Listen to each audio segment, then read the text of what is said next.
It has been a minute since we have watched anything from the Fat Electrician. So, I know a lot of you out there have been really wanting us to get back into watching the Fat Electrician, so here we go again.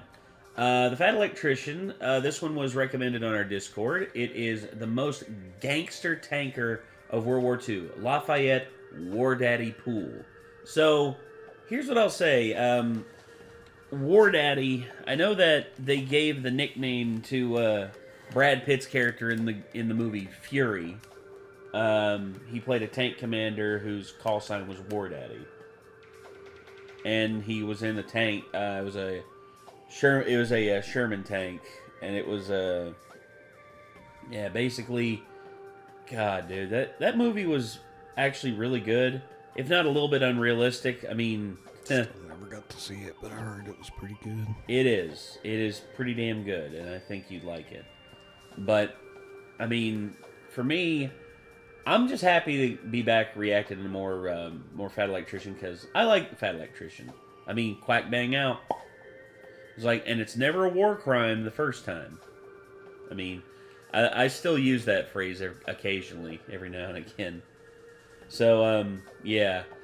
I'm very much willing to just like jump on into this and see what kind of craziness he's going to be talking about, because World War II was an interesting time. World War II, there was a lot of crazy stuff happening, and I would love to know like some more about Lafayette War Daddy Pool, and I guarantee you we're going to hear all about it. So, I mean, are you ready?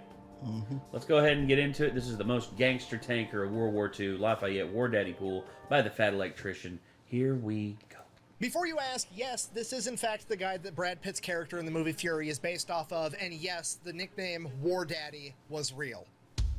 Today we're talking about the most gangster tank commander in American history, Lafayette Green Pool, his incredible crew, and their infamous M4A176W Sherman tank, known by its moniker painted across the side, In the Mood. This video is brought to you by War Thunder, the best and most realistic vehicle combat video game that has ever been made. This game has over 2,500 tanks, planes, helicopters, boats, and ships. Seriously, pretty much every vehicle that's been used in armed conflict from the 1920s until modern times is in this game. My favorite part about this game is the history, Easter eggs, and how realistic it is. For example, since we're talking about Lafayette Green Pool, we can actually go in, pick his exact tank, the M4A176, and then we can customize it to put In the Mood on the side of it, just awesome, like he had on his tank. And then you can hop over to X-ray mode and see how much work they actually put into this game, making X-ray versions of every single vehicle, showing the crew and the different components of all of it. And then they use this X-ray mode in gameplay, so when you shoot at an enemy tank, you're not just shooting at the tank until it blows up. You can shoot the enemy tank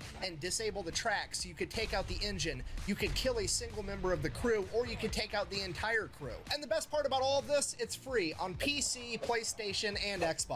So if you decide you want to give it a try, I will have it linked in the description down below, and when you use my link, you're going to get a bunch of free stuff unlocked right off the bat. Vehicles, skins, in-game currency, everything you need to get started, so go check it out. Let's get back to the video. I just had a eye itchy. Oh. Yeah, I hear you. Kate had one of those earlier. Yeah. This sucked. She came and borrowed my eye drops.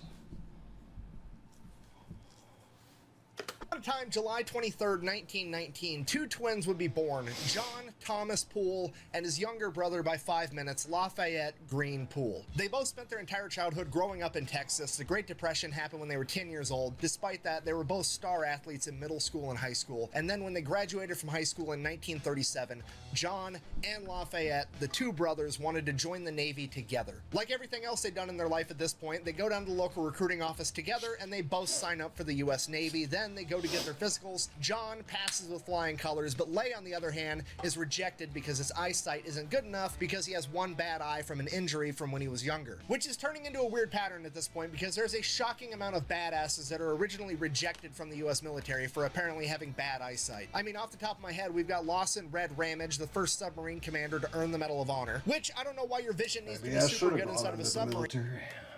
I mean, why not? So I wanted to go be a fighter pilot, but I was told I would be rejected because of my bad eyesight, and I have one bad eye.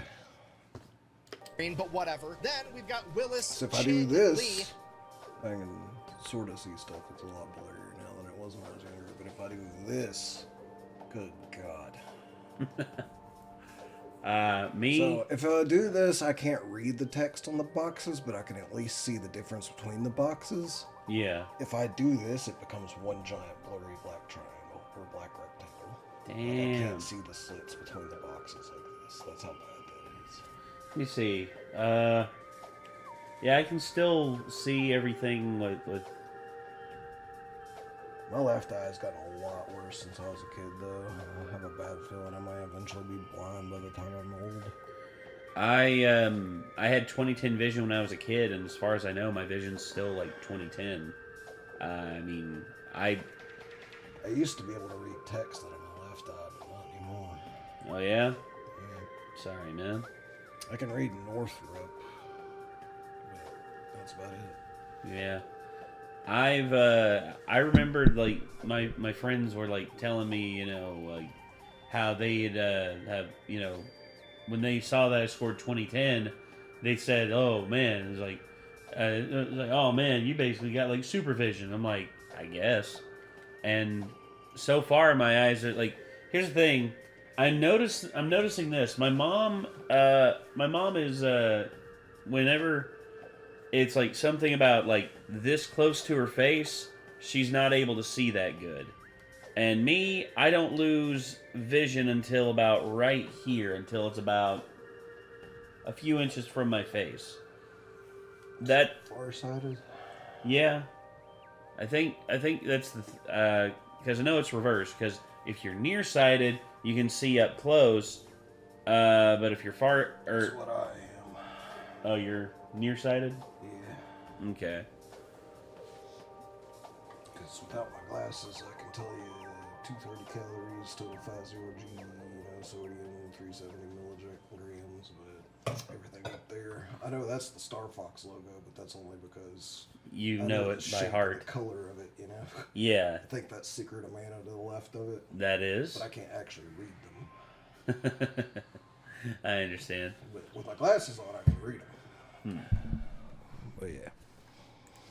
Literally an Olympic sniper that was the greatest battleship commander of all time, that after he had won the Olympics for sharpshooting was told that his vision wasn't good enough. And then of course we have Gerriemer, Medal of Honor recipient, the pilot of the most decorated air crew in US history, that was also rejected because his vision wasn't good enough. And now we have Lafayette Greenpool, the greatest American tanker of all time, also being rejected because his vision just isn't quite good enough. Now, that being said, here's where Pool's just a little bit different from those other heroes. He's trying to join in 1937. World War II has not kicked off yet, so he's not overly motivated to join the military. So, unlike the other three, he does not cheat on his eye exam to get in. He decides that he's just gonna go off to college and become an engineer. So that's what happens. John ships off to go get trained for the Navy. Lay decides he's gonna stay around town. He helps his parents out on the farm. He goes off to college to become an engineer, and he also decides that he's gonna start boxing to earn some extra money on the side. And over the course of the next 3 years, he never loses a single match because he is an incredibly talented boxer. Then, September 16th, 1940, America decides to reinstitute the draft because World War II is looming on America. Because of this, Lay decides that he's going to try to join the military again, but he's concerned that the Navy still has records of him failing his vision test from a couple of years ago. So, instead, this time he goes to an Army recruiter,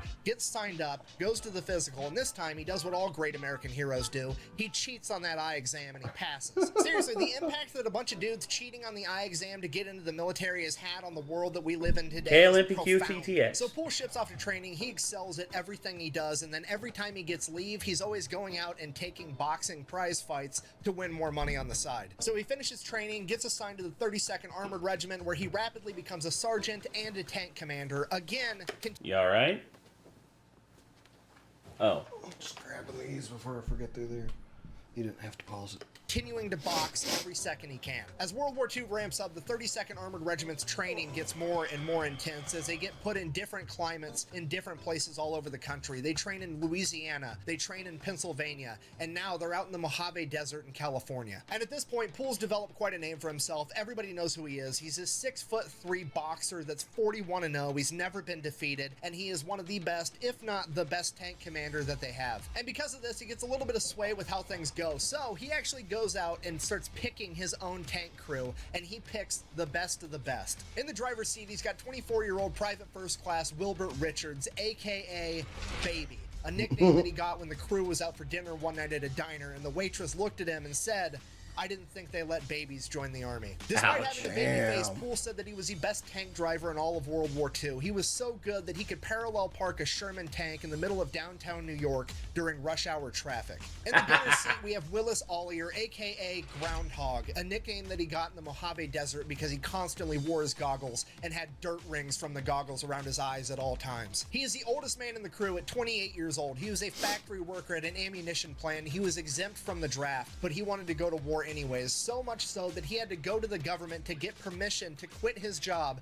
so that he could be in that tank. At loader, we've got 21-year-old Delbert Boggs, aka Jailbird, a nickname that he got because he was allegedly there because the judge gave him the option of go to war or go to jail. Standing at only 5'6", 120 pounds, Jailbird had probably the most physically demanding job in the entire tank crew. Despite his stature, he was able to load that gun faster than Poole could say fire. And then at assistant driver and bow gunner, we have Arthur Reed, who has not quite earned a nickname yet. The crew then decided that their fearless leader needed a nickname too. Poole was already becoming a legend. He was an undefeated boxer. He was one of the best tank commanders America had, and he made sure that everybody in his crew was squared away and taken care of at all times. He took complete responsibility for them. He was just like their dad, and for that reason, they gave him one of the coolest nicknames ever, and the same one from the movie Fury, War Daddy.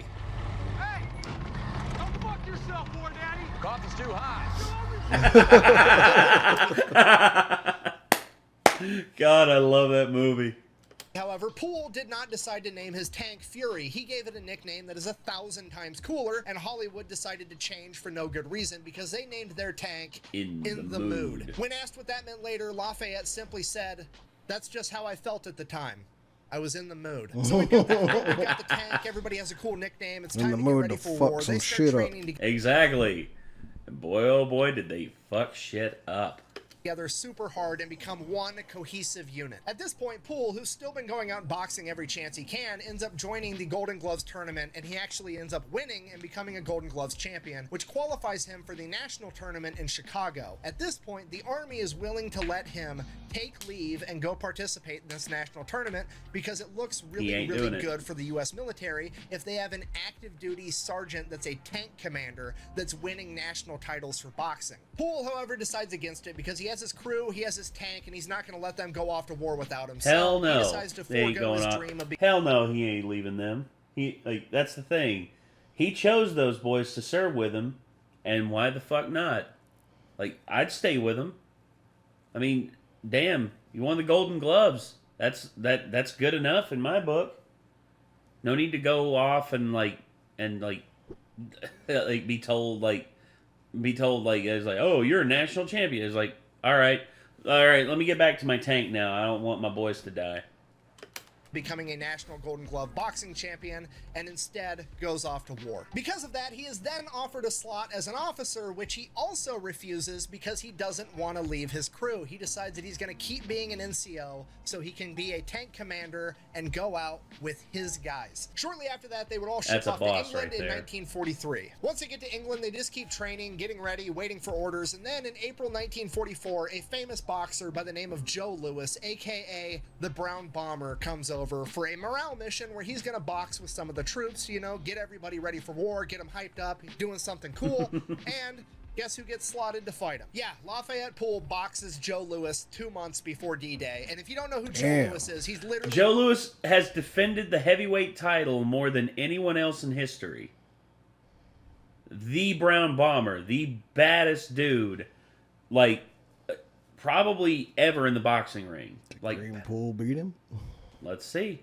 One of the greatest boxers in the history of the world. This dude has 69 wins with 52 knockouts. Nice. He has one of the longest reigning title runs ever. He is 26 title defenses. I want everyone to realize that. 26 title defenses.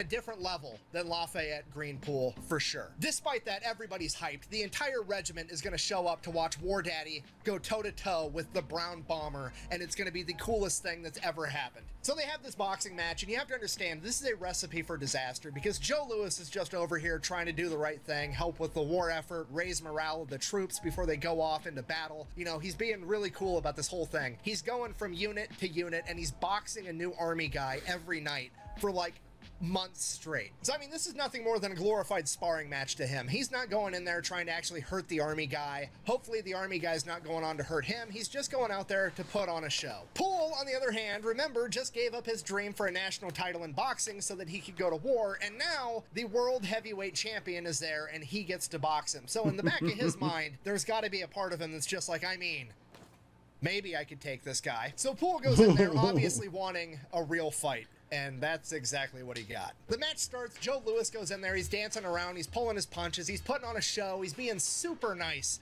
to Poole, and then the first chance Poole got, he threw a hard punch and just cracked Joe Louis, allegedly stumbled him a little bit, and then Joe Louis tied up with Poole and whispered in his ear, I'm going to teach you a big lesson.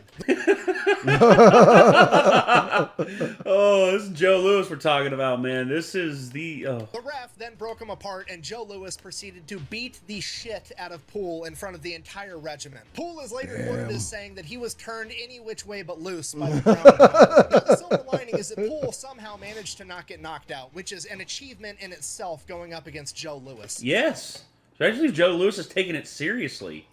Jesus. And just so we're clear, if you're not familiar with combat sports, Joe Louis is absolutely not being a dick right now. This is 100% expected. This is how everybody acts in that situation. And Lafayette Poole knew that's how this would go down the minute he decided to crack him. Because okay, look. I've been in kickboxing classes, and we spar. But most of the time it's like play spar. You go like 40%. Speed. Just get your technique right. Just like guard yourself as best you can, and learn how to check kicks and everything. And you don't throw the kicks too hard. Try telling that to a half-drunk, Irish kid. Well, half-drunk, we called him Irish because he had, fiery red... This kid did not know the meaning of, half speed. And he tried that shit against Miller, who was, the best kickboxer in the class. And Miller, who outweighs this kid by 30 pounds, basically just leg kick. Irish is hopping around, hobbling and everything. And then Miller just right cross to the jaw, and Irish goes down, and Mr. Garland comes over, he's like, hey, whoa, boys. And then Irish gets back, he's like, let's go, let's keep going, come on. And Miller's just like, this guy's fucking nuts. And they wound up becoming best friends. That's literally how it goes. It's dudes do that all the time. It's if you really want to test your mettle against somebody, you never know, you might find your best friend in the fight. That's sometimes how it goes. Me and Chad, we fought a lot. We were at each other's throats a lot whenever it came to some stuff. And then eventually we were both just like, hey, do you like Dragon Ball? Fuck yeah, I like Dragon Ball. It's hey, do you like Gundam Wing? Hell yeah, I like Gundam Wing. Wait a minute. Who is your favorite comic book artist? Todd McFarlane. Dude! And we eventually became really good friends. And the best of friends. But yeah. Hard sparring, I've witnessed some dudes go heavy on kicks and punches, and it's not pretty. I could only imagine if Joe freaking Louis started going heavy against you, you'd probably be in a world of hurt. Because he had 40 plus boxing matches. He knew what he was getting into. He got exactly what he was looking for, and it's absolutely hilarious. And in War Daddy's defense, it is actually way cooler to say I got in a legitimate fight with Joe Louis and survived, even though I got my ass beat, than it is to say I had a glorified sparring match with Joe Louis one time. And pretty much everybody else agrees, and this serves to grow Poole's reputation even more. Fast forward 2 months, June 23rd, 1944, War Daddy and his crew would arrive at the beaches of Normandy 2 weeks after D-Day. For the next 5 days, they would make their way to the front lines, following the trail of destruction left by the Allied forces before them. And on the 6th day, June 29th, 1944, they would go out on their first mission, attempting to drive the enemy further back. Using a combination of tanks and infantry, they would drive off the main road through crop fields, and they would cut through the different fields, and each field was divided by this thin row of trees and bushes that was called a hedgerow. As they go through field after field and have the tanks drive through hedgerow after hedgerow, making a path for the infantry, they would come through another hedgerow where seemingly nothing was any different. As they continued to advance through the field, as soon as they reached the midway point, the two corners of the hedgerow they were in, up ahead of them, would open fire. They had walked directly into a German anti-tank unit's ambush as they began taking fire from anti-tank guns, machine guns, and Panzerfausts, or tank punchers, which were an early German rocket launcher designed to take out Allied tanks. The Germans were so well camouflaged in the hedgerows ahead that they couldn't even be seen. The only thing they could fire at was the muzzle flashes of the Germans firing at them first. As the Americans began to return fire, Inman was struck by a Panzerfaust, but it was deflected off of its armor because they were too far away when they fired it. And then a second, and then a third, and then a fourth. Inman had been hit with 4 tank fists and survived all of them. The American tanks, including Inman, attempted to drive forward to push through the ambush, but as they closed the distance between them and the German anti-tank unit, they came into the effective range of the tank punchers. Inman and 17 other M4s would be hit and knocked out. As Poole ordered his crew to bail out, he would come to the realization that his bow gunner and assistant driver, Arthur Reed, had been killed in action on impact. With so many tanks knocked out, the entire unit was forced to retreat, and in a matter of minutes,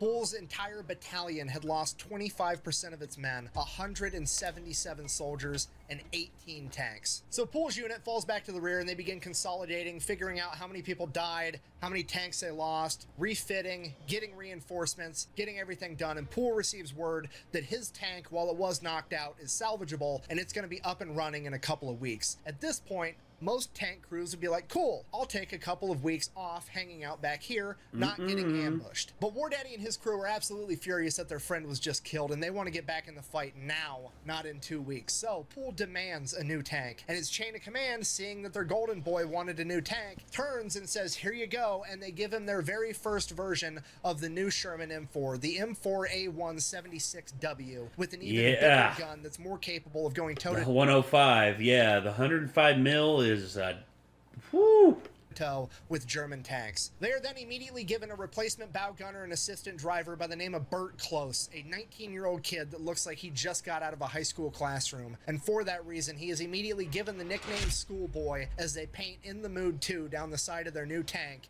and go back into the fight. Poole said he learned more in that first 3 minutes of combat than he did in the 3 years of training prior to that. He took note of how the Germans put their main anti-tank guns in the corners of the hedgerows to triangulate fire at the middle of the field, and they waited until they got into the middle of the field before opening fire so they couldn't retreat back into the hedgerows easily. For that reason, every time they cut through a hedgerow, they would immediately use the main gun and fire on each corner ahead of them, and then rake everything in between with machine gun fire, attempting to ambush the enemy first. And this extremely slow, painstaking form of combat went on for the first month. Just field after field, ambush after ambush, fight after fight. It took them a month to go 5 miles further into enemy territory. And this wasn't just Poole's unit. This was the entire military fighting tooth and nail for every inch of land that they got. Because of this, General Omar Bradley decided to launch Operation Cobra on July 25th. The plan was to bomb the enemy first, and then bomb the enemy again and again and again, and then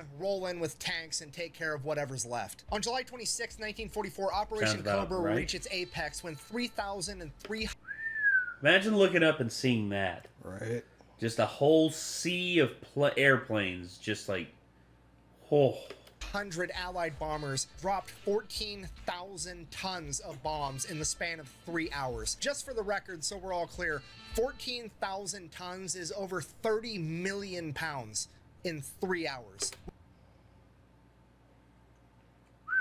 With all the bombings breaking down the enemy line, the combat pace really picked up as In the Mood started traveling miles a day instead of miles a month. During that time, In the Mood 2 would come toe-to-toe with its first German Panther tank, and it would take it out in a single shot with its new and improved 76mm cannon. From that moment on, War Daddy, his crew... Oh, 76 mil. I thought it was the 105. Never mind. My mistake. And In the Mood 2 led point on pretty much every single mission his unit ran, and he was driving the enemy back as fast as humanly possible. In the following days, it became pretty apparent to pretty much everybody that War Daddy and In the Mood 2 were in fact the main characters of this story, as he began sitting up higher and higher in his commander's position on the tank. Pretty soon, the other tankers began to describe it as he was sitting so high up on the tank that it looked like he was riding it like a bull, showing off his cowboy boots. Over the next several weeks, they put so many miles on In the Mood 2 and drove through so many many hedgerows that they wore out the engine and it needed to be replaced. And at this point, Poole, being who he is like, I'm not waiting for that thing to get fixed. Just give me another tank so I can keep fighting. And the chain of command is like, actually, that's perfect because now your original tank is fixed, so you can just have that one back.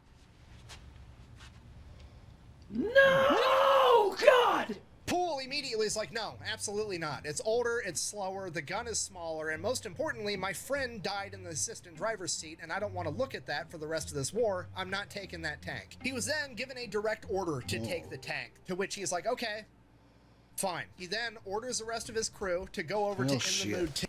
Yeah. And observe it getting fixed by the mechanics and having a new motor put in it, which is weird because they're not getting that tank back anyways, so why on earth is he doing that? In reality, he just wanted to make sure that his crew was somewhere so they couldn't get blamed with what he's about to do. So he goes over by himself, picks up his new tank, and then proceeds to immediately drive it directly into a lake. I mean, technically, we don't know that for sure. The only official documentation as to what happened to this tank is from the maintenance crew, and it says, and I quote, "The vehicle was believed to have been driven into a lake." Official We military don't know that for sure, but there's strong evidence. We're not sure who did it, but we believe to have been driven into a lake. Not sure who by. Meanwhile, War Daddy's on the side like...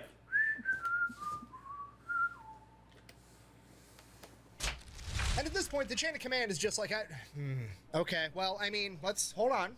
This is the golden boy. I don't want to get rid of him. Hear me out. He did just save a tank the other day that we were going to lose. He ran in front of a bunch of machine gun fire and got that tank back. So now that he threw this tank away, it's basically a net zero. I think we should just let it slide. Go ahead, give him a new M4A176W again, and we'll get him back on the front lines. And that's it. That's the whole story. They give him a new tank, and he goes back to fighting. Okay, do you understand how incredibly gangster that is? This is an entire another level. That is gangster. Yep. That is big boy gangster. Plot armor, okay? Going toe-to-toe with the enemy and, like, doing some crazy stuff and surviving, that's one level. Going toe-to-toe with Uncle Sam about his money is a completely another level of plot armor that most people can't even fathom. For example, when you go to get out of the military, they make you turn in every piece of equipment they ever gave you, ever. Okay, they're gonna pull out a sheet of paper that's this long with a list of all of it, and it's gonna be the most ridiculous stuff on the planet. They're gonna be like, yeah, we gave you a marker tube type in 2003. What the fuck is a marker tube type? Oh, a Sharpie. You gave me a Sharpie in 2003? Okay, I'll just pay for it. How much does the government pay for Sharpies?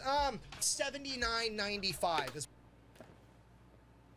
That's fucking dumb. No. Here's the thing. I've heard about this, and the fact that this is real. Oh my god. What we pay for fucking Sharpies around here. And then you have to pay the government $79.95 for a Sharpie that you lost 20 years ago, otherwise they negatively impact your credit score. The rest of us mere mortals are over here getting harassed by the US military because we lost a canteen cup at some point. Meanwhile, War Daddy's over here waterboarding an entire tank and just walking away like nothing happened and nobody cares. This is an unprecedented level of plot armor. So that's August 16th, he gets his new tank in the Mood 3. August 17th, the very next day, they come into a humongous battle. They catch up with an entire German armored unit that has 12 Panther tanks. Luckily, the Allied forces at this point in time have air superiority, so they radio in for some planes, and they come in and they bomb the entire Panther unit. Then, after the planes drop a bunch of bombs all over them, then all of the American Sherman tanks start to advance. And then a couple minutes later, another group of American planes come. They were either P-38s or P-47s. I literally just moved my mic up, and then I was sitting there scratching my ear, and just out of the corner of my eye, so you go, piece of shit. Yeah, just can't win, man. I'm sorry. I can't get any levers with my left hand to do anything with it. Sorry. You want to read, doesn't really matter. Either way, American planes come, and then they proceeded to bomb everybody, the American tanks included. And during this bombing run, in the Mood 3 and the tank next to it would both be hit. Luckily, nobody in War Daddy's crew would be hurt. However, both of the tanks were knocked out. At which point, the battalion commander orders everybody to fall back because things have just went catastrophically wrong. Poole orders his men to all bail out and run back. Baby the driver and Jailbird the loader, both cool, dope. They hop out of the tank, they run back. It is now Poole and Schoolboy left inside this tank. The other tank right next to In the Mood 3 also bails out and they all run off. However, one of those crew members is hurt and they're laying on the ground. War Daddy sees this, hops out of his tank, runs over to try to save this guy, drawing all of the machine gun fire from the German side on In the Mood 3. War Daddy ends up making it over to this other tanker and helping to save him. However, Burt Close, Schoolboy, is now pinned down underneath In the Mood 3, so he just digs in and buries himself underneath the tank, hoping that he's not hit by enemy machine gun fire or an American plane. So that's all he does. He just lays underneath the tank and kind of buries himself in the dirt, and he waits and he waits, listening to the machine gun fire bounce off his tank as he hears American bombs exploding in the background, and he just waits. And 10 minutes go by, and suddenly somebody runs and dives under the tank, and it scares the shit out of Burt Close. And he looks over, it's an American, so he kind of relaxes for a second, but that dude doesn't see Burt yet. And Burt Close, Schoolboy, recognizes this guy. It was his friend from basic training that he hadn't seen in like 2 years. And Close remembers on the first day of basic training, this guy got asked a question by the drill instructor, and he told the drill instructor, I don't know. And from that point on, throughout the rest of their training, that particular drill instructor would always tell this guy, what do you know? Bearing that in mind, Schoolboy asks the guy, hey, what the hell happened? And that guy responds, I have no idea. To which Schoolboy responds the same thing the drill instructor would have responded, what do you know? And that guy whipped his head around, recognizing the voice of his friend, and they were reunited after like 2 years not seeing each other, not knowing if they were alive. They've just ran into each other in the most unfortunate circumstance on the planet, and then they just hung out for the next hour in the middle of this firefight, catching up, because there's literally nothing else they could do, and it's the most Army thing I've ever heard. So while Close is catching up with his buddy, War Daddy makes his way back to safety. He carries that injured tanker with him, and then he realizes that he's missing Burt Close, Schoolboy, and he was not about to lose another assistant driver and bow gunner, and he is ready to run back into hell to go get him too. He is then physically restrained and given a direct order to not. So like an hour goes by, Schoolboy and his buddy are just chilling underneath the remnants of In the Mood 3, waiting for the bombs to clear up. Finally, the German armor unit's forced to retreat. They get the all cleared, the planes aren't going to be coming anymore, and then they just kind of get out from underneath the tank and walk back, and everything's okay. So now the next problem is that In the Mood 3 is gone, they no longer have a tank. Well, by that time, they had already replaced the motor in the Mood 2, and they were ready to hop back in that. So the next day, August 18th through August 26th, War Daddy and the crew of In the Mood 2 go ham. They spearhead every single mission, driving further and further into enemy territory, wrecking absolutely anybody that gets in their way. Poole and In the Mood 3 are leading the entire 3rd Armored Division deeper and deeper into enemy territory, and during this point of the war, the 3rd Armored Division earns the nickname the Spearhead Division because they are leading the rest of the military into the fight because they are advancing so rapidly. It is literally the largest unhealth care system in the world, being spearheaded by War Daddy and his crew of In the Mood 2. They're pushing so hard, so fast in enemy territory that they start getting direct orders from the battalion commander to slow down and let everybody else catch up. There's accounts of In the Mood 2 taking out entire infantry companies by themselves, 250 men in a single day. And somehow, presumably divine plot armor, despite the fact that they are the first and sometimes the only one into a fight, they go completely untouched every single time. Then, August 27th, they come across a major set of train tracks, at which point they're all like, I got an idea, let's line the tanks up and wait. And that's what they did, and they waited. And they waited, and like 8 hours later, here comes a German train full of all types of cargo and equipment and tanks and armored vehicles rolling down the tracks, and a bunch of Sherman tanks just open fire, turning the entire thing into a shooting gallery, destroying absolutely everything on this train. At which point, Poole is like, cool, now that I know which direction the trains are headed, I'm gonna go get the next one. And he takes off. Awesome. Just like, he's like, all right. Train came from that direction, so yeah, let's go get the next one. All right. That the train is going to be coming, so he's going to catch this train before anybody else. And sure enough, like an hour later, here comes another train headed in the exact same direction. It is now In the Mood 2 and this train going head to head as In the Mood 2 starts firing 76mm rounds into the engine of the locomotive. After 2 shots, it completely destroys the locomotive engine as the rest of the train glides to a halt. As they pull around and the rest of the train comes into view, there are 4 German Tiger II tanks on this train. They haven't even ran into one of these in combat yet, and there's 4 of them sitting dead on this train, but the Germans are running to get in the tanks to use them as artillery and get the guns aimed at In the Mood 2, and one of those German guns will absolutely destroy In the Mood 2, probably with a single hit. At this point, Schoolboy starts using his 30 cal machine gun, and War Daddy starts using the 50 cal up top to shoot at these German Tiger tanks, not because it's actually going to hurt the tanks, but because all the machine gun fire is keeping the Germans from getting inside of them to be able to use them. And while that's going on, Groundhog is opening fire on the tanks with the 76mm over and over, finally being able to break through the Tiger tank's armor, destroying all 4 of the tanks as they continue to destroy everything else on this train. For the next half hour, it is a complete shooting gallery as In the Mood 2 wreaks havoc on this now defenseless train. At some point, the rest of the tanks catch up and they chip into, but the majority of the credit ends up going to In the Mood 2. When the smoke clears, they make sure all the Germans are gone, and then they go in and see what else, if there's any cargo that's salvageable, hoping for, like, I don't know, German chocolate, or food, or most importantly, booze. Yeah. I was going to say, man. Come to find out, by the way, that I researched the other day, you know, German chocolate is not actually German. It's Swiss. That's funny. I know, right? And they go in and they start looking at all the cargo, and it's an entire train besides the tanks and a couple armored cars that were on there. All the cargo is just like French lingerie and fancy perfumes and a bunch of women's stuff. Basically, they figured the Germans were just loading up trains full of anything they could find of value inside of France and trying to ship it back by rail to Germany to extract as much value as possible as they were being forced to retreat. Now, here's the silver lining. Somebody had the brilliant idea of like, hey, it's not food and it's not beer, but hear me out.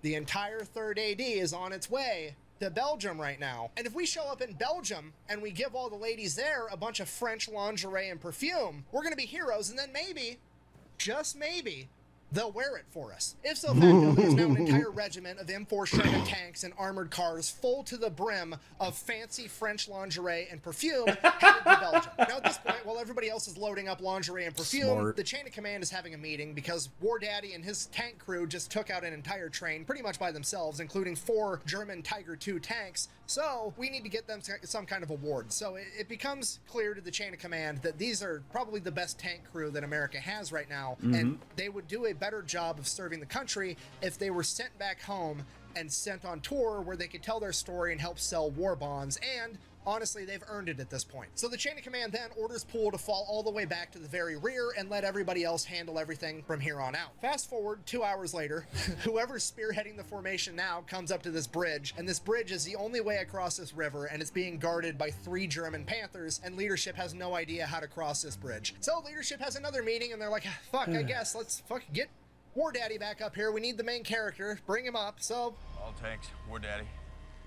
Looks like I'm in. Poole gets the order. He pulls out of the formation, drives to the very front. Again, he's been gone for a whole 2 hours. He gets to the front, gets briefed on what's going on. He evaluates the situation. He looks off in the distance. There's this big hill on their side of the river. So he's like, okay, you guys stay here. I'm gonna go handle this. So they drive up to the top of this hill. He now has a good view of the rest of the river, and he can actually make out one of the German Panther tanks. He can't see the other 2. He doesn't know how many are there. He just knows they're there. They're so well camouflaged, but he can see one of them. So he takes aim and he gets them ready, and he's like, we're just gonna rapid fire this entire thing. He opens fire, and as soon as he fires, there's another round in by Jailbird, and they fire again and again and again, and they take out this first Panther tank, and they do it so fast and they fire so many times that all the other tanks think that they're getting ambushed, and they start retreating. There was only 2 tanks there. He sees them once they start moving, but those tanks take off thinking that there's way more tanks than just one attacking. Meanwhile, Poole's entire unit's kind of just sitting there like listening, hearing tank fire in the background, wondering what's happening. A few minutes later, Poole comes driving by again and just drives right across the bridge. So everybody else is like, okay, and then they follow him, and then problem solved. War Daddy saved the day yet again. At this Once again, man, just this dude is just like on point, and he knew the type of men he needed to get in that tank with him in order to pull that kind of shit off. A loader who knows what's up, a gunner who knows what's up, and oh my god, and a driver who got the positioning just right.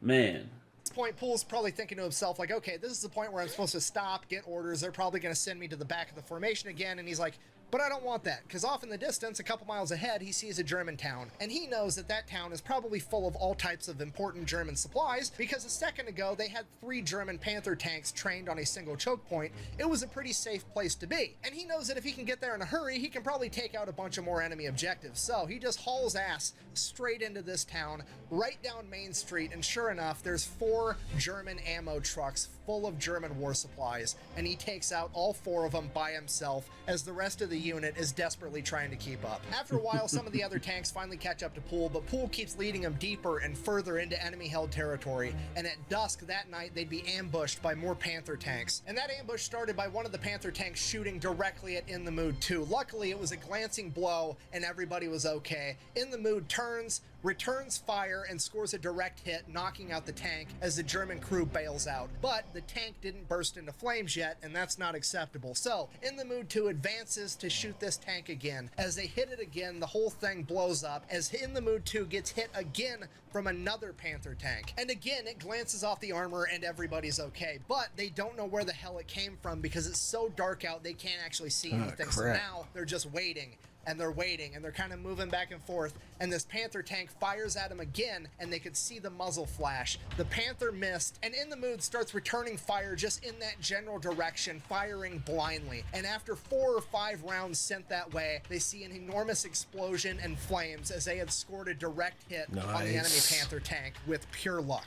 Firing blind, wow.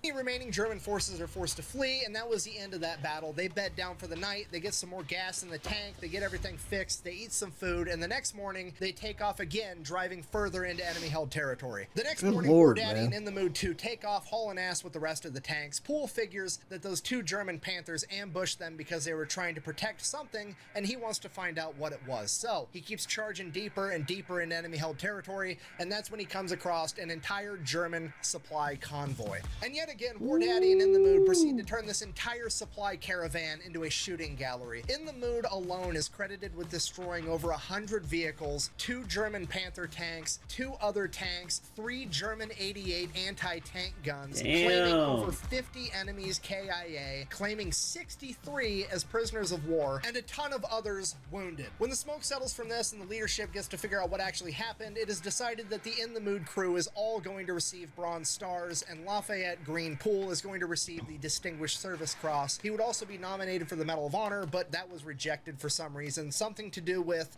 being in a tank is a team effort, and he didn't do it by himself. So, oh, come on. Give the whole crew a fucking Medal of Honor, dude. Right?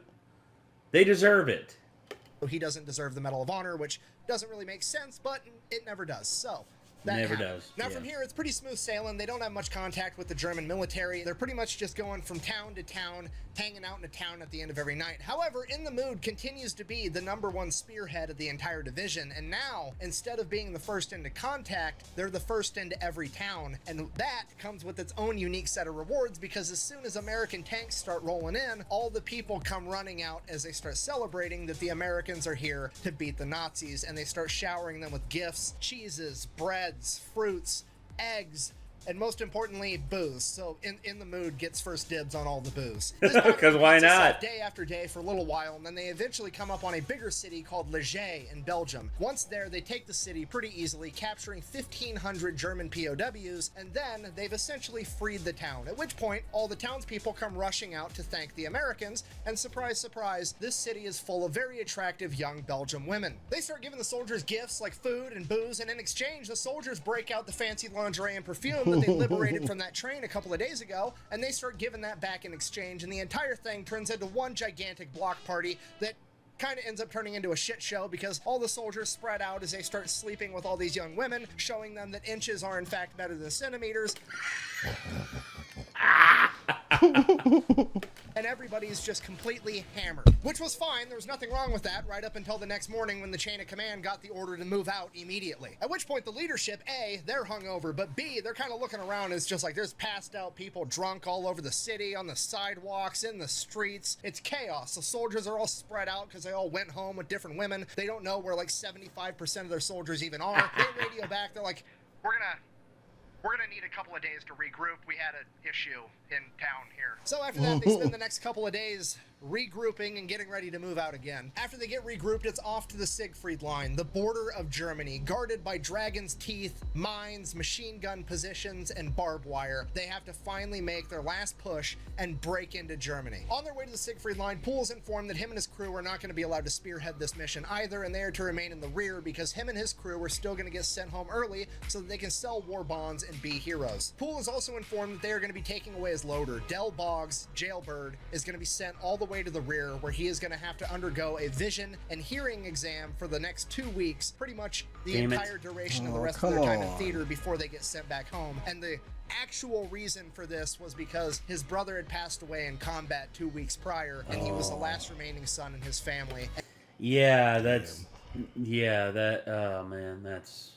And the commander did not want to have to tell that man's family that he died in combat 2 weeks before he was supposed to come home. So he was going to be sent all the way to the rear, where he was going to stay until he could get sent back to America. Bearing all this in mind, Poole agrees, and he is going to remain in the rear of the formation, and he's not going to be doing anything crazy. He is then assigned a brand new, fresh out of basic training, Private First Class Kenneth King to be the replacement loader for Jailbird, the best M4 loader in all of World War II. Somehow a German tank snuck past the American line and managed to ambush Poole's section, and the first tank they managed to shoot was in the mood. Poole immediately orders his crew to return fire, which they do, but the shell wasn't effective against the Panther, as he orders them to fire again, but Private First Class Kenneth King wasn't able to reload at the same pace that Jailbird was before him. So Poole orders Baby to throw it in reverse as he tries to get this kid more time to reload the gun. He ends up jamming the gun as the Panther fires another shell at In the Mood, and it punches through In the Mood and hits Private First Class Kenneth King directly in the head, killing him instantly. As Poole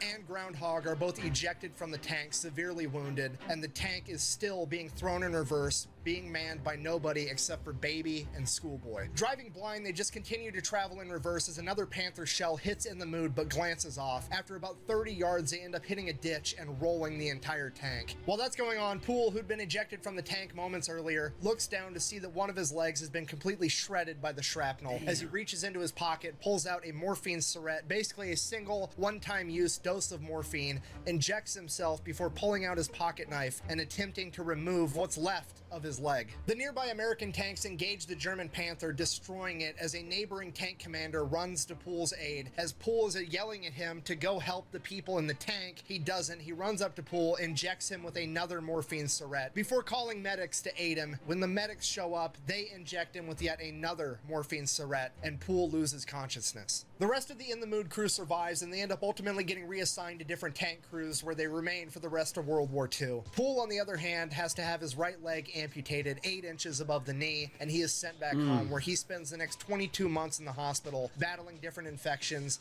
rehabbing, and getting fitted for a prosthetic. By the time he's released from the hospital, it is 1946 and World War II is over, and he is then immediately discharged from the United States military because he now no longer has a leg. Lafayette Green Poole, aka War Daddy, and his tank crew of In the Mood were in combat together for 81 days in World War II, and in that 81 days, they are credited with taking out 1,000 German soldiers, capturing 250 more, destroying 275 armored vehicles, and 12 German tanks. For this, Poole had been nominated for the Medal of Honor twice. The first time the paperwork had apparently been lost, and the second time he was just flat out rejected. He was, however, awarded the Distinguished Service Cross, the Legion of Merit, a Purple Heart, the French Croix de Guerre, and the Belgian Fourrière. After being released from the military, he went back home to Texas, where him and his wife started having kids, and he worked as a mechanic at a gas station for a number of years. And then, after a few years, the United States military came out with a special program where they would let people rejoin the military if they had special or desired talents, regardless of their physical disabilities, and Poole fit that bill. He was brought back into the military to serve as an advisor and to help train the next generation of tankers. He would do that from 1948 until retiring in 1960 as a Warrant Officer 4. He then decides that his next life adventure is going to be a preacher, which he does for a number of years, which honestly makes sense because the dude is super good at putting people in touch with God. So he goes that for a while, and then he gets bored with that, and he decides that he wants to give back and help the community, so he decides that he's going to be a teacher. He goes and he becomes a middle school shop teacher, and on the first day of any kid's shop class, he would always lecture them on the importance of safety and how dangerous power tools could be, right before drilling a hole directly into his wooden prosthetic leg, but the kids didn't know that. Awesome. All right, kids, watch this. Now, keep in mind, I am a professional. Yeah, I'm just kidding. That's prostate. I'm joking, kids. Hey, all of a sudden, kids in the back of the room crying and shit. And he's like, "Oh, stop being such a bunch of babies." It's Kind of reminds me of Dr. Frankenstein with his knife and just hold it. yeah. That's dismissed.